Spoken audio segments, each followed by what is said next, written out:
નમસ્કાર મિત્રો, આજની નવી પ્રેમ કથાની અંદર તમારા બધા જ લોકોનું સ્વાગત છે। મિત્રો, કાવ્યાએ એવું કર્યું એ સાંભળશો તો ચોંકી જશો। વાર્તાને છેલ્લે સુધી જરૂરથી સાંભળજો।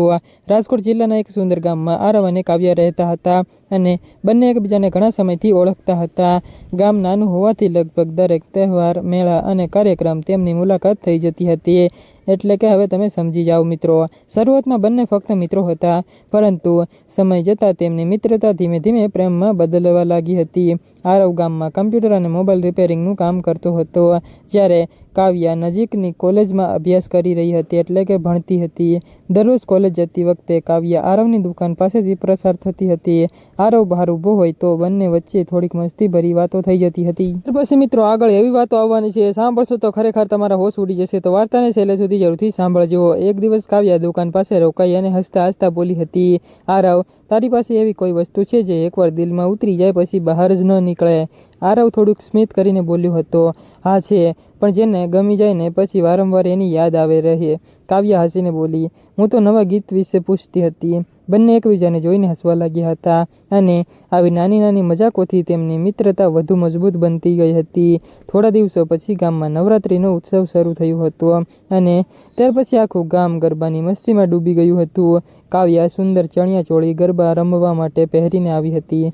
આરવની નજર વારંવાર કાવ્યા તરફ જઈ રહી હતી। ગરબા પૂરા થયા પછી કાવ્યા બોલી હતી, આજે તો હું બહુ થાકી ગઈ છું। આરવ તરત બોલ્યો, પણ તને જોઈને લાગે જ નહીં કે તું થાકી ગઈ છે। એટલે? કારણ કે તારા ચહેરા પરની સ્માઇલ હજુ પણ એવી છે જેવી પહેલાં હતી। આ સાંભળીને કાવ્યા થોડુંક શરમાઈ ગઈ હતી। તે દિવસ પછી બંને વધુ સમય સાથે પસાર કરવા લાગ્યા હતા અને ખૂબ જ વાતો કરતા હતા। ક્યારેક ચાની કેટલી પાસે મળતા તો ક્યારેક ગામના તળાવ પાસે। ત્યાર પછી આવી જ રીતે દરરોજ બેઠકો વધવા લાગી હતી। એક સાંજે બંને તળાવ પાસે બેઠા હતા અને ઠંડી હવા ચાલી રહી હતી। નજારો પણ ખૂબ જ મસ્ત થઈ ગયો હતો। ત્યારે કાવ્યા બોલી, આરવ, તને મારી કઈ વાત સૌથી વધારે ગમે છે? આરવ થોડુંક વિચારીને બોલ્યો, તારો સ્વભાવ। ત્યારે કહ્યું, ફક્ત સ્વભાવ? ના, તારી આદત પણ। કઈ આદત? તું જ્યારે હસે છે ત્યારે આસપાસનું વાતાવરણ પણ ખુશ થઈ જાય છે। કાવ્યા હસવા લાગી। પછી કાવ્યાએ પૂછ્યું હતું, અને જો હું એક દિવસ વાત ન કરું તો?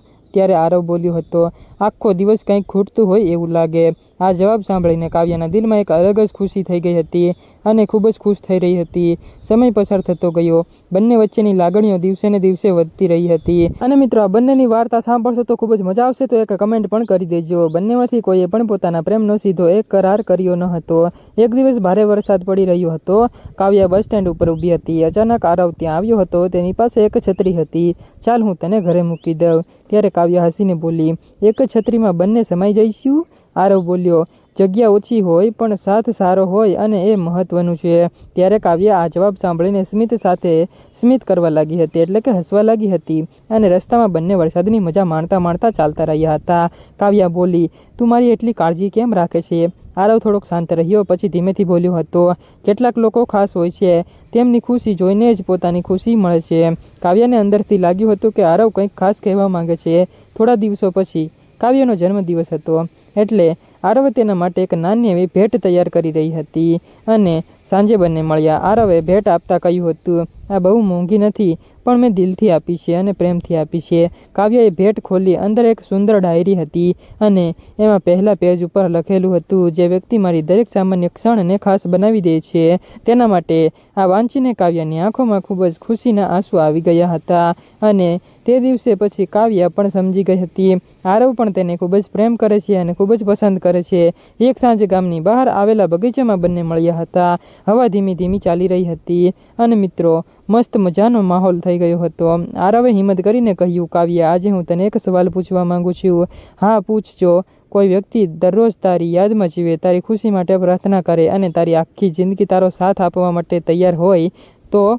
ત્યારે કાવ્યા સ્મિત કરીને બોલી, એ વ્યક્તિને હું ક્યારેય ગુમાવવા નહીં માંગુ। અને આરવે ધીમેથી કહ્યું, કાવ્યા, હું એ જ વ્યક્તિ છું। થોડીક ક્ષણ માટે શાંતિ છવાઈ ગઈ હતી। પછી કાવ્યા હસીને બોલી હતી, અને હું પણ ઘણા સમયથી એ જ વાત કહેવા માંગતી હતી, પરંતુ ક્યારેય કહી શકી ન હતી। આરવ આશ્ચર્યથી તેની સામે જોવા લાગ્યો હતો। મને પણ તું ખૂબ જ ગમે છે અને ખૂબ જ પસંદ છે।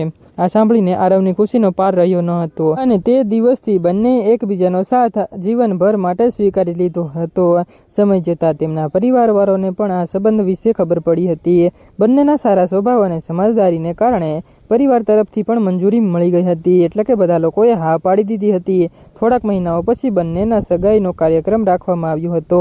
સગાઈના દિવસે કાવ્યા બોલી હતી, યાદ છે આપણે શરૂઆત મજાકથી કરી હતી? અને આરવ ત્યારે હસીને બોલ્યો, હા. અને હવે એ મજાક જિંદગીનો સૌથી સુંદર સંબંધ બની ગયો છે અને હવે આપણે બંને ખૂબ જ ખુશ છીએ.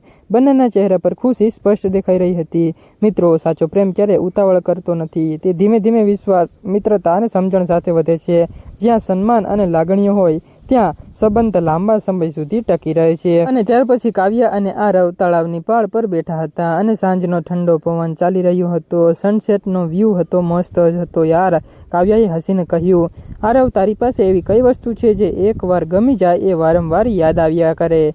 આરવ સ્મિત કરીને બોલ્યો હતો, હા છે, પણ એ વસ્તુ દરેકને મળતી નથી. એ તો નસીબદારને જ મળે છે. કાવ્યા હસીને બોલી હતી, અરે હું તો તારા નવા મોબાઈલ વિશે પૂછતી હતી. બંને ખડખડાટ હસી પડ્યા હતા. થોડાક સમય પછી કાવ્યાએ કહ્યું હતું કે તારી એક વાત મને બહુ જ ગમે છે. આરવે ઉત્સુક થઈને પૂછ્યું હતું, મારી વાત? એ કઈ વાત? આ કાવ્યા બોલી, તું જ્યારે સામે આવે છે ને ત્યારે મારા ચહેરા પર સ્માઇલ આપમેળે આવી જાય છે અને મને ખૂબ જ આનંદ થાય છે.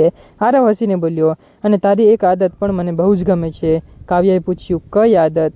આરવ બોલ્યો, તું જ્યારે વાત કરે છે ત્યારે સમય ક્યાં પસાર થઈ જાય છે એની મને ખબર જ પડતી નથી અને સમય જલ્દી પસાર થઈ જાય છે. બંનેની આંખોમાં એકબીજા માટેની લાગણી સ્પષ્ટ દેખાઈ રહી હતી. થોડીવાર પછી કાવ્યાએ મસ્તીના અંદાજમાં જ પૂછ્યું હતું, જો હું એક દિવસ તારી સાથે વાત ન કરું તો શું થાય? આરવ તરત બોલ્યો હતો, તો મોબાઈલમાં નેટ હોવા છતાં પણ બધું ખાલી ખાલી લાગે છે. એવી જ રીતે મને પણ મારી જિંદગીમાં ખાલી લાગે છે. કાવ્યા હસીને બોલી, એટલે મારી આટલી જ આદત પડી ગઈ છે? આરવ ધીમેથી બોલ્યો, કેટલીક આદતો એવી હોય છે જે છોડવાની ઈચ્છા જ નથી થતી. કાવ્યા શરમાઈ ગઈ અને નજર નીચી કરી દીધી હતી. વાતો વચ્ચે એક મીઠી શાંતિ છવાઈ ગઈ. બંનેને ખબર હતી કે તેમના દિલમાં મિત્રતા કરતાં કંઈક વધારે જગ્યા બનાવી ચૂકી છે, પણ એ લાગણી શબ્દો વગર એકબીજાને સમજાઈ રહી હતી. અને મિત્રો, આ વાર્તા ફક્ત અને ફક્ત કાલ્પનિક છે ને ફક્ત મનોરંજન માટે બનાવવામાં આવી છે. અને મિત્રો, કોઈ પણ ધર્મ કે કોઈ પણ વ્યક્તિ સાથે સંબંધ હોતો નથી. તો મિત્રો, કાલ્પનિક રીતે જ વાર્તાને સાંભળજો અને માણજો અને મોજ કરો, સપોર્ટ કરો. આવજો.